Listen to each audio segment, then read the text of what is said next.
ஏங்க இந்த புதிய விமான நிலையம் அமைப்பதற்கு முன்பாக ஏற்கனவே இருக்கக்கூடிய மீனம்பாக்கம் ஏர்போர்ட்டை முதல்ல ஒழுங்குபடுத்துங்க. அங்கே மேற்கூரையே வருஷம் இணைஞ்சு விழுந்துக்கிட்டு இருக்கு. டெர்மினல் 3 இன்னும் கொஞ்சம் நீங்கள் வந்து பெருசாக்கலாம். இப்போ டெர்மினல் 5 கட்ட போகிறேன்றாங்கல்ல, இதை பல பேர் ப்ரொபோசலாக முன் வச்சிருக்கிறாங்க. குறிப்பாக பூ உலக நண்பர்கள் அமைப்பினர் வந்து தெளிவாக சொன்னாங்க, ஏங்க இருக்கிற ஏர்போர்ட்டை முதல்ல ஒழுங்காக பயன்படுத்துங்க, அப்புறமா இன்னொரு ஏர்போர்ட்டு கட்டலாம் அப்படிங்கிறத குறித்து பேசினாங்க. திமுக கேட்ட பாடு இல்லை. இப்போது முதலமைச்சர் விஜய் அவர்கள் தான் முதல் ஆர்ப்பாட்டம் போராட்டத்தில் கலந்து கொண்ட அந்த இடத்துல என்ன அறிவிச்சாரோ சொன்னபடி செஞ்சிருக்கிறார். உண்மையிலேயே மனமார்ந்த வாழ்த்துக்கள், மனமார்ந்த பாராட்டுகள். பேருந்து, விமானம், சரக்கு இதெல்லாம் இதுக்கு எதிரானவங்க யாரும் இல்லை. சரக்கு வண்டிகளுக்கு எதிரானவங்க யாரும் கிடையாது, தொடர்புடைய எதிரானவங்க கிடையாது. அதை அமைக்கும் போது சூழலியலுக்கும் மக்களுக்கும் பாதிப்பு ஏற்படாதவன்னு அமையுங்கன்னு எல்லாருமே சொல்கிறாங்க. இந்த நேரத்தில் திமுக என்ன பண்ணியிருக்கிறாங்கன்னு பார்த்தீங்கன்னா வெளிநடப்பு பண்ணிட்டாங்க. வெளிநடப்பு செய்த போது மரியாதைக்குரிய முன்னாள் அமைச்சர் என்ன பேசுகிறாங்க அப்படின்னா, இது குறித்து விவாதிக்க அனுமதிக்கல, 110 விதியின் கீழ் அறிவிச்சா விவாதிக்க முடியாதுன்னு சபாநாயகர் தெரிவிச்சிட்டாரு. இவங்க வெளிநடப்பு பண்ணிட்டாங்க, விவாதிக்க அனுமதிக்க மறுத்துட்டாங்க. விவாதிச்சாதானே தெரியும் தொழில் வளர்ச்சி, அந்த வளர்ச்சி, இந்த வளர்ச்சியெல்லாம் கருத்தில் கொண்டு அதை பேச வேண்டாமா அப்படின்னு சொல்லி பேசியிருக்கிறாங்க. எனக்கு ஒன்றும் புரியல.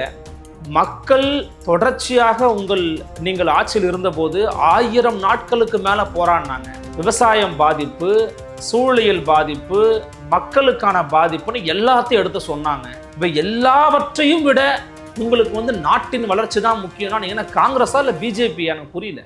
காங்கிரஸும் பாஜகவும் தான் நாட்டு வளர்ச்சிக்காக யாரை வேணா சாவுங்க, என்ன வேணா அர்ப்பணிங்கன்னு பேசுவாங்க. நீங்கள் திராவிட முன்னேற்ற கழகம் இல்லையா? நீங்கள் மாநில உரிமை பேசக்கூடிய கட்சி இல்லையா? பட் நீங்கள் வாக்குறுதியில் வந்து அனைத்து குடும்பங்களுக்குன்னு போட்டுட்டு கொடுக்கும்போது தகுதியில் குடும்பம்னு போட்டிங்கன்னா மற்ற குடும்பங்கள் தகுதி இல்லாதவை அப்படிங்கிற ஒரு டோனுக்கு போவாங்க. அது ஒரு போன ஆட்சிக்கே அது ஒரு சிக்கலை உருவாக்குச்சு. இந்த ஆட்சிக்கு சிக்கலை உருவாக்குமா இல்லைங்கிறது போக போகத்தான் தெரியும். அதுவும் இப்போ நீங்கள் 3 சிலிண்டர் தான் சொல்லியிருக்கிறீங்க. அப்போ சூப்பர் 6 இல்லை, இது சூப்பர் 3. அப்போ வருங்காலத்தை சூப்பர் 6 அதை மாற்ற வேண்டிய வேலையை வந்து தாவேக அரசு பண்ணணும்னு எதிர்பார்க்கலாம்.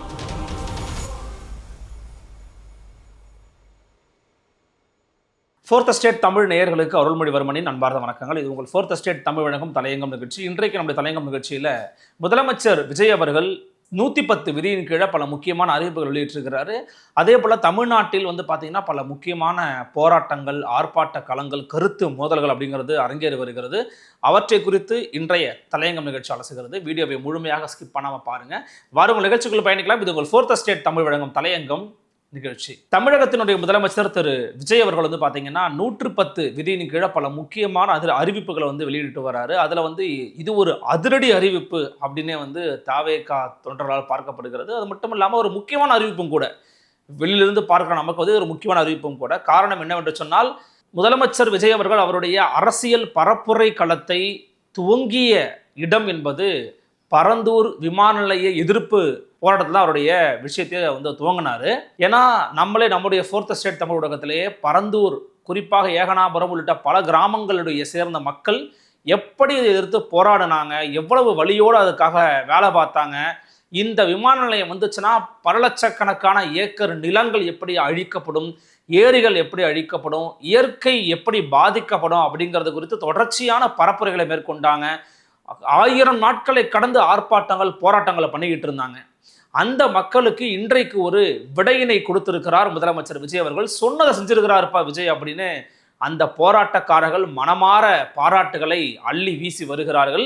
ஒரு மிக முக்கியமான நல்லதொரு அறிவிப்பாக இந்த அறிவிப்பினை நம்ம கட்டாயமாக பார்க்க வேண்டும். காரணம் என்ன அப்படின்னு பார்த்தீங்கன்னா, மக்களுடைய போராட்டங்கள், மக்களுடைய குரலுக்கு எந்த அரசு செவி மடுக்கிறதோ அந்த அரசு தான் உண்மையில் மக்களுக்கான அரசு என்று அழைக்கப்படும். அந்த அடிப்படையில் இந்த ஆட்சியிலே கூட வந்து பார்த்தீங்கன்னா மக்களுடைய பல கோரிக்கைகள், பல போராட்டங்கள் இருக்குது. ஆனால் எல்லாவற்றுக்கும் இந்த அரசு சரியான விஷயத்தில் அணுகுமுறை கொடுத்துருக்குறாங்கன்னு கேட்டிங்கன்னா கொடுக்கல. இப்போ இன்றைக்கி கூட பாருங்கள், தூய்மை பணியாளர்கள் ஊதிய உயர்வு கேட்டும் பணி வரைமுறை கேட்டும் தொடர்ச்சியாக வந்து போராட்டம் பண்ணிக்கிட்டு இருக்காங்க. அவர்களை குண்டு கட்டாக தூக்கி கொண்டு காவல்துறையினர் பல அலைக்கழிப்புகளுக்கு உள்ளாக்கி மண்டபத்தில் போய் அடைத்து வைக்கிறாங்க. இன்னைக்கு கிட்டத்தட்ட குரலகத்திலிருந்து துவங்கி கோட்டையை நோக்கி ஒரு பேரணியை வந்து உழைப்போர் உரிமை இயக்கம் சார்பாக வந்து அறிவிச்சிருக்கிறாங்க. அவங்களும் அந்த விஷயத்தை பண்ணிக்கிட்டு இருக்காங்க. அப்போ இவர்களுடைய குரலை இந்த அரசு இன்னும் கேட்க மறுக்கிறது, இன்னும் இவங்க அவங்களுடைய அழைச்சி வச்சு எதுவும் பேசாமலே இருக்கிறாங்க அப்படிங்கிற விமர்சனமும் இந்த ஆட்சியாளர்கள் மேலே இருந்துக்கிட்டு தான் இருக்குது. இப்படி தொடர்ச்சியாக பல விவகாரம் நடந்துகிட்டு இருந்தாலும் இந்த வாக்குறுதி தாவேகா அரசு அமைந்தால் இதெல்லாம் செய்வோம் அப்படின்னு சொன்ன தேர்தல் வாக்குறுதியில ஒரு முக்கியமான வாக்குறுதி. எனவே அந்த வாக்குறுதியை நிறைவேற்றும்படியாக ஒரு அறிவிப்பனை வெளியிட்டிருக்கிறார் முதலமைச்சர் திரு விஜய் அவர்கள். என்ன சொல்லியிருக்கிறார் அப்படின்னு பார்த்தீங்கன்னா, பரந்தூரில் புதிய விமான நிலையம் அமைக்கும் நடவடிக்கைகள் அரசால் கைவிடப்படும் என்று தமிழ்நாடு சட்டமன்ற பேரவை விதி எண் 110 கீழ் மாண்புமிகு தமிழக முதலமைச்சர் ஜோசப் விஜய் அவர்கள் வெளியிட்ட அறிவிப்பு அப்படின்னு சொல்லிட்டு பாருங்க. சென்னையில் உள்ள மீனம்பாக்கம் விமான நிலையம் இந்திய விமான நிலையங்கள் ஆணையத்தால் AAI இயக்கப்படுகிறது. தற்போது இந்த விமான நிலையம் ஆண்டுக்கு 30 மில்லியன் பயணிகளை கையாளும் திறன் கொண்டதாக உள்ளது. வளர்ந்து வரும் சென்னை மாநகரத்தின் தேவைகளை கருத்தில் கொண்டும் பயணிகளின் வசதிகளை கருத்தில் கொண்டும் தொழில் வளர்ச்சியினை கருத்தில் கொண்டும் சரக்கு போக்குவரத்து அதிகரிக்கும் வகையிலும் புதிய விமான நிலையம் அமைப்பதற்கான தேவை ஏற்பட்டிருக்குது. புதிய விமான நிலையம் அமைப்பதற்கு தேர்வு செய்யப்படும் இடம் பெரிய அளவில் விவசாயிகளை பாதிக்காத வகையிலையும் அதிக அளவில் குடியிருப்புகளை அகற்றாத வகையிலையும் அமையணும். ஆனால் முந்தைய அரசு விவசாயிகளை பிறவில் பாதிக்கக்கூடிய வகையிலும் குடியிருப்புகள் அதிக அளவில் அகற்றும் வகையிலும் விமான நிலையத்தை அமைப்பதற்கான முயற்சிகளை மேற்கொண்டாங்க. ஏகனாபுரம் மற்றும் இதர கிராம மக்கள் இந்த விமான நிலையம் அமைப்பதை எதிர்த்து நடத்திய போராட்டங்களை அறிந்து நான் 20/1/2025 அன்று அப்பகுதிக்கு சென்று அங்குள்ள மக்களின் குறைகளை கேட்டறிந்து பின்வரும் அறிவிப்புகளை வெளியிட்டேன். சென்னை பரந்தூர் மற்றும் அதனை சுற்றி இருக்கக்கூடிய 12 கிராமங்களில் அமையவிருக்கும் விமான நிலையத்தை எதிர்த்து போராடும் மக்களுடன் நான் உறுதியாக நிற்கிறேன். நீண்ட நாட்களுக்கு மேலாக இந்த திட்டத்திற்கு எதிராக போராடி வரும் விவசாயிகளுக்கு எனது ஆதரவை தெரிவித்துக் கொள்கிறேன். விவசாயிகள் நாட்டின் முதுகெலும்பு. இந்த விவசாய நிலங்களை பாதுகாக்க இந்த மக்கள் போராடி வருகிறார்கள். விக்கிரவாண்டியில் அக்டோபர் 2024 நடைபெற்ற பொதுக்கூட்டத்திலேயே பரந்தூரில் புதிய விமான நிலையம் அமைப்பதற்கு எதிர்ப்பு தெரிவித்திருக்கிறேன். தொழில் வளர்ச்சி மற்றும் அதற்கான விமான நிலையங்களின் பங்கு பற்றி நான் நன்கு அறிவேன். அதற்கான என்னுடைய முழு ஆதரவும் உண்டு. ஆனால் பரந்தூரில் இந்த திட்டம் அமையக்கூடாது. இந்த திட்டம் குறித்து அரசு மறுபரிசீலனை செய்ய வேண்டும். குறைவான விவசாய நிலங்கள் பாதிக்கப்படும் வகையிலும் மக்களின் வாழ்வாதாரம் பாதிக்காத வகையிலும் மாற்று இடத்தை தேர்வு செய்ய வேண்டும் என்று நான் தெரிவித்திருந்தேன். மக்கள் மத்தியிலேயே நான் அன்றே தெரிவித்ததை நிறைவேற்றும் பொருட்டு புதிய விமான நிலையம் அமைப்பது குறித்து உயரதிகாரிகளிடமும் துறை வல்லுநர்களிடமும் விரிவாக ஆலோசனை நடத்தினேன். ஏற்கனவே நான் உறுதியளித்தவாறு பரந்தூரில் புதிய விமான நிலையம் அமைக்க மேற்கொண்ட நடவடிக்கைகள் இந்த அரசால் கைவிடப்படுகிறது. துறை சார்ந்த வல்லுநர்கள் மற்றும் கல்வியாளர்கள் ஆகியோரிடம் கலந்து ஆலோசித்த பிறகு விவசாய நிலங்கள் மற்றும் குடியிருப்புகளுக்கு பிறகு பாதிக்காத வகையில் புதிய விமான நிலையம் அமைப்பதற்கான பொருத்தமான சில மாற்றிடங்கள் தேர்வு செய்யப்பட்டிருக்கிறது. அவ்விடங்களில் தொழில்நுட்ப ரீதியான சாத்தியக்கூறுகள் சம்பந்தப்பட்ட துறைகள் மூலம் விரிவான ஆய்வு மேற்கொண்டு புதிய விமான நிலையத்திற்கான இடம் விரைவில் உறுதி செய்யப்படும்.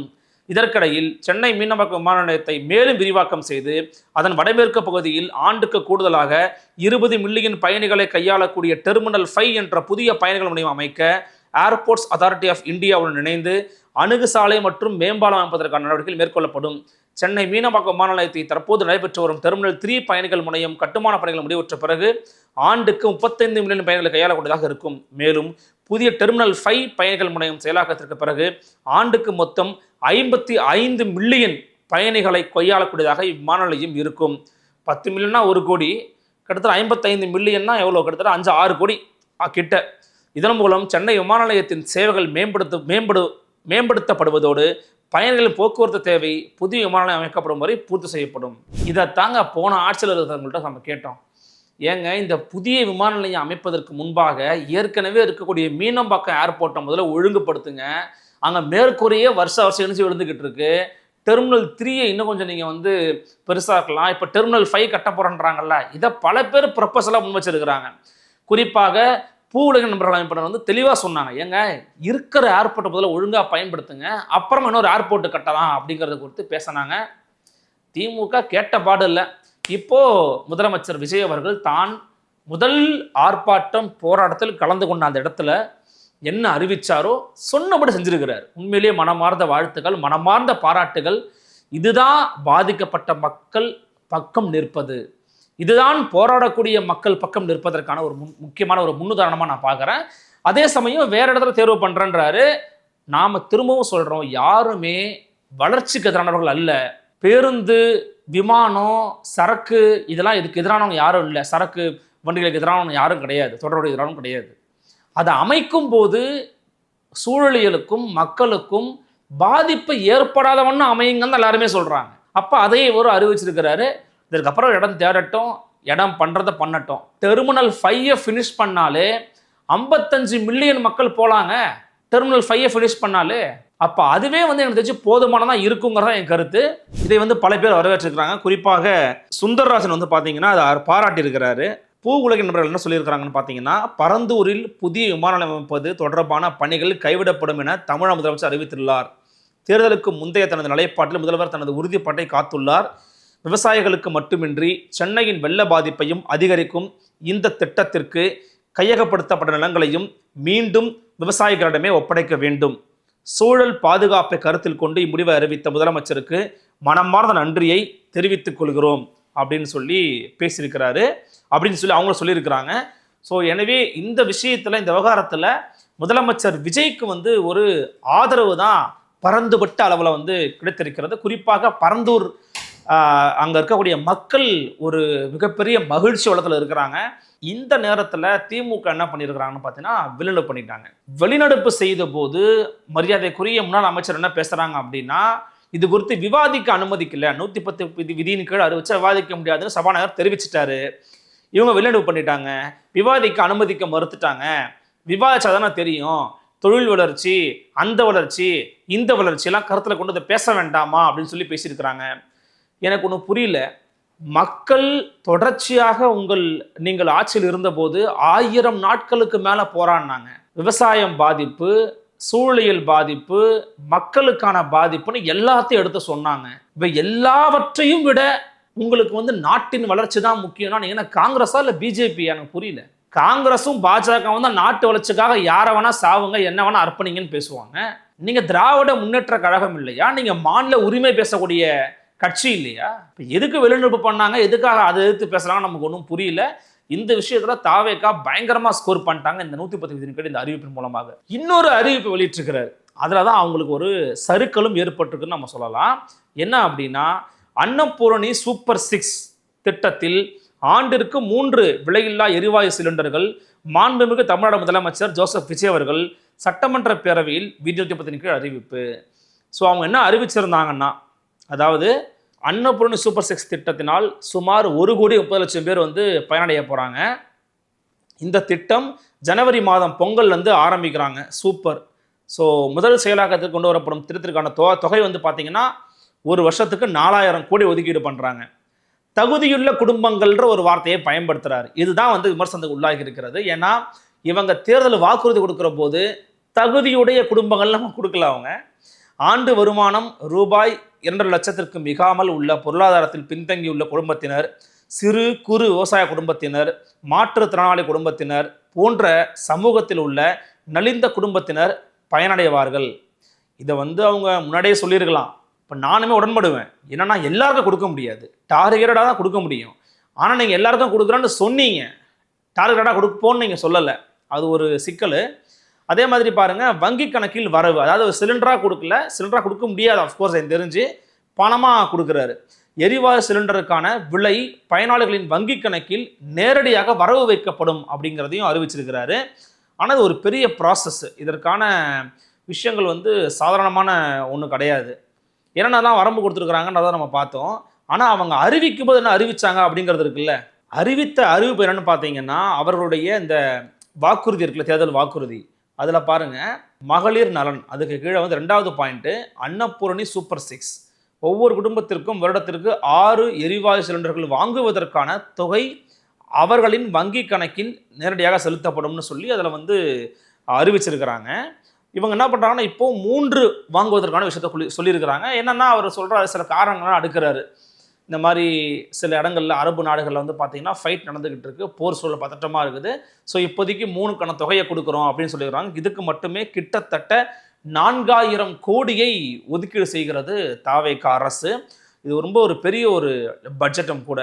ஸோ ஒவ்வொரு குடும்பத்திற்கும் அப்படிங்கிற ஒரு வார்த்தையை வந்து தேர்தல் வாக்குறுதியில் பயன்படுத்திட்டு, இல்லைங்க தகுதியுள்ள குடும்பங்கள் அப்படிங்கிற ஒரு வார்த்தை வந்து இப்போ பயன்படுத்துகிறாங்க.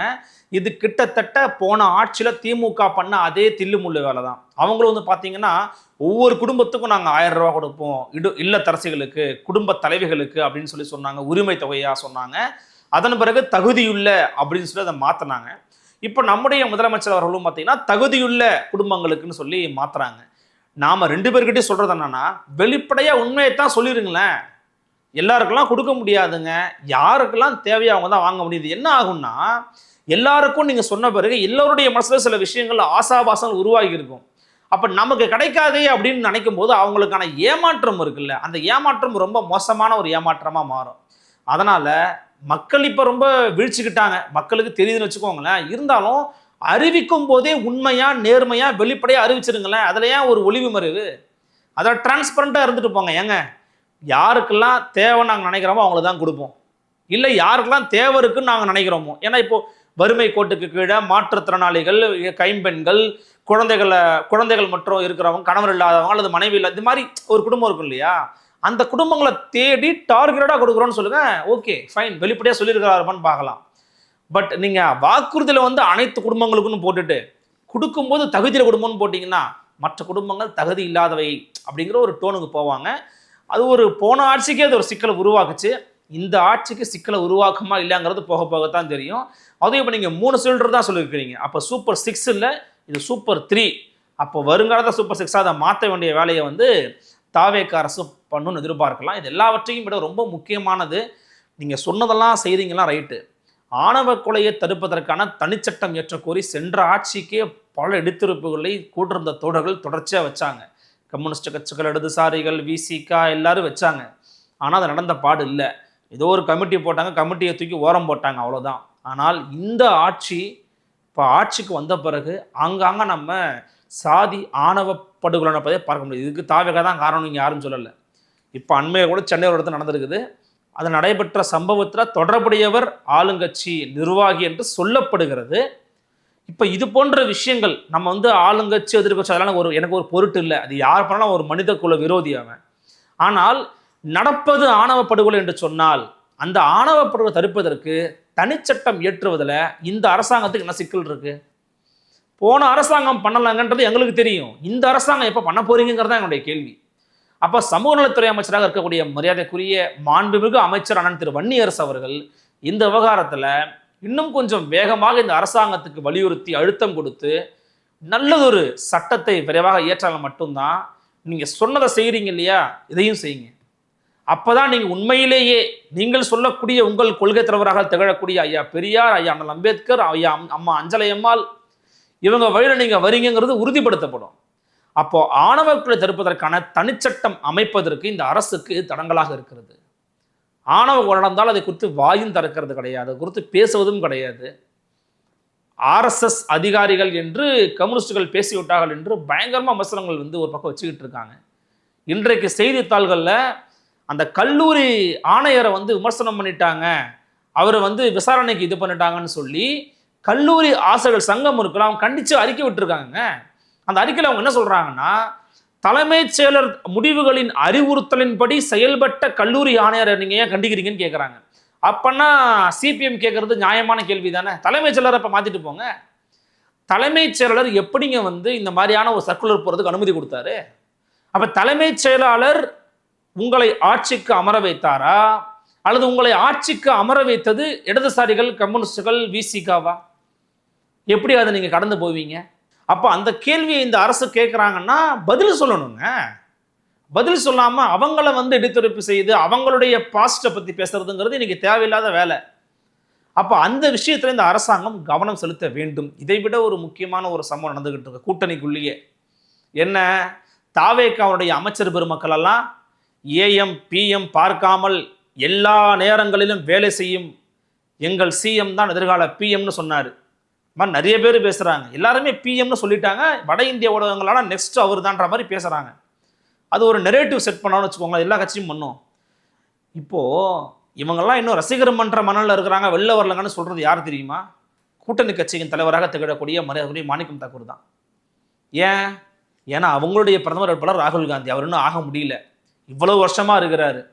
அவரை பிஎம்னே போன வாட்டி தான் முதலமைச்சர் MK ஸ்டாலின் சொன்னார், முதலமைச்சராக இருந்தவர் சொன்னார், அவர் தான் எல்லாருமே சொன்னாங்க. ஏன்னா அவங்களுக்கு இவங்க ஆப்பு வச்சாங்க. இப்போ இவங்க ஆட்சி வந்து 100 நாள் தான் ஆகுது, இவர் அடுத்த பிஎம்னு அவங்க பேசுறதை அவங்களால தாங்கிக்க முடியல. பார்க்கும்போது எப்படி இருக்குன்னா ரொம்ப நகைப்புக்குரியதாக தான் இருக்குது. அவங்க கட்சி தலைவரை பாராட்டி பேசணும்னு என்ன வேணா பேசுறாங்க. ஆனால் கூட்டணியில உடனடியாக முதல்ல போய் தாவி போய்னா வேகமாக போய் ஆதரவு கொடுத்த அந்த காங்கிரஸ் கட்சிக்கு கூட இருந்து ஆப்பு வைக்கிற வேலையை தாவேகாவின் தோழர்கள் செய்கிறார்கள் அப்படிங்கிறத கேட்கும் போது இவங்களுக்கு இது வேணும்ப்பா அப்படின்னு நம்ம சொல்ல தோணுது. ஏன் அப்படின்னா காங்கிரஸ் கட்சியினுடைய நிலைமை என்ன, இந்திய அளவில் மோடியினுடைய நிலைமை என்ன, பிஜேபியின் வலிமை என்னங்கிறது தெரியும். இன்னும் அடுத்த வருஷம் 7 மாநிலத்தில் வரப்போகுது, இன்க்ளூடிங் உத்தரப்பிரதேச, குஜராத் எல்லாம். அதில் காங்கிரஸ் பெர்ஃபார்மன்ஸ் மட்டும் ஒன்றுமே இல்லைன்னு வச்சுக்கோங்களேன், விஜய் அவர்கள் கூட்டணியில் காங்கிரஸ் வச்சு பாருங்கிறது பெரிய சந்தேகமாக மாறி போயிடும். அப்போ அந்த அளவுக்கு காங்கிரஸ் வந்து ஒரு என்ன சொல்கிறது, ஒரு டிக்ரீசிங் மோடில் இருக்குது. அப்படிங்கிற போது இவங்க கூட வச்சிருக்கிறாங்க. ஆனால் அடுத்த பிஎம் நீங்கள் தான் பேசுகிறத சட்டமன்றத்திலையும் அனுமதிக்கிறாரு, பொது வெளியிலையும் அனுமதிக்கிறாரு அப்படின்னா காங்கிரஸ் ஒரு செக் வச்சு தான் பார்த்துக்கிட்டே இருக்கிறாங்களோ நமக்கு தோணுது.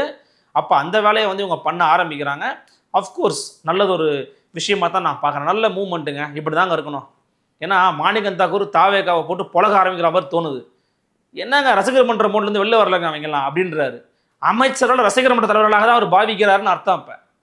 இப்போ அந்த ஒரு விஷயம் ஓடிக்கிட்டு இருக்கு. நிறைவாக ஒரு முக்கியமான ஒரு செய்தி நீங்கள் கேள்விப்பட்டிருப்பீங்க. முன்னாள் முதலமைச்சர் திமுகவின் தலைவர் திரு ஸ்டாலின் அவர்கள் பல முக்கியமான அறிவிப்புகளை வெளியிட்டிருக்கிறார். அவருடைய கட்சியின் சார்பாக பல மாற்றங்களை உருவாக்கி இருக்கிறாங்க. அந்த மாற்றங்கள் என்னென்ன மாற்றம்? இதுக்கு முன்னாடி 77 மாவட்ட செயலர் இருந்தாங்க, இப்போ 110 மாவட்ட செயலராக மாற்ற போகிறாங்க. அவர்களுடைய வயது வரம்பையும் வந்து அறிவிச்சிட்டாங்க. 70 above யாரும் இருக்கக்கூடாதுன்னு சொல்லிட்டாங்க. ஸோ 70 above இருக்கிறவங்களாம் இனிமேல் மாவட்ட செயலர்கள் கிடையாது. கிட்டத்தட்ட 13 பேர் காலியாக வராங்க. அதில் அவங்க வந்து அந்த பதவியை விட்டு இறக்க வைக்கப்படுவாங்க. இன்க்ளூடிங் KSSR, அப்புறம் தளபதி, அப்புறம் ஐபி, இவங்களாம் வெளியேற்றப்படுவாங்கன்னு நினைக்கிறேன். அதாவது பதவியிலிருந்து, பொறுப்பிலிருந்து. அப்போஸ் அவங்க பசங்க வர போகிறாங்கன்றது வேறு விஷயம். அது மட்டும் இல்லாமல் மாவட்ட கிளைக்கழக செயலராக எத்தனை முறை இருக்கணும், மாவட்ட செயலர் எத்தனை முறை இருக்கணும், இப்படின்னு பல அறிவிப்புகள் வெளியிட்டிருக்கிறாங்க. ரொம்ப ஒரு முக்கியமான மாற்றம். ஏன்னா மாற்றம் இல்லாமல் அந்த கட்சியால் அதுக்கப்புறம் வளர முடியாது. அது ரொம்ப ஒரு தேவையான ஒன்று தான். இப்போ என்ன கேள்வி வருது அப்படின்னா, இந்த மகளிர் அணிக்கு, இளைஞர் அணிக்கு, கட்சியின் தலைவர் பதவிக்கு இதுக்கெல்லாம் யார் வருவாங்க? இல்லை அதில் ஏதாவது மாற்றங்கள் செய்ய வாய்ப்பு இருக்கா? இது எல்லாரும் கேட்குற கேள்வி. இப்போ கட்சியின் தலைவராக யார் வர முடியும்?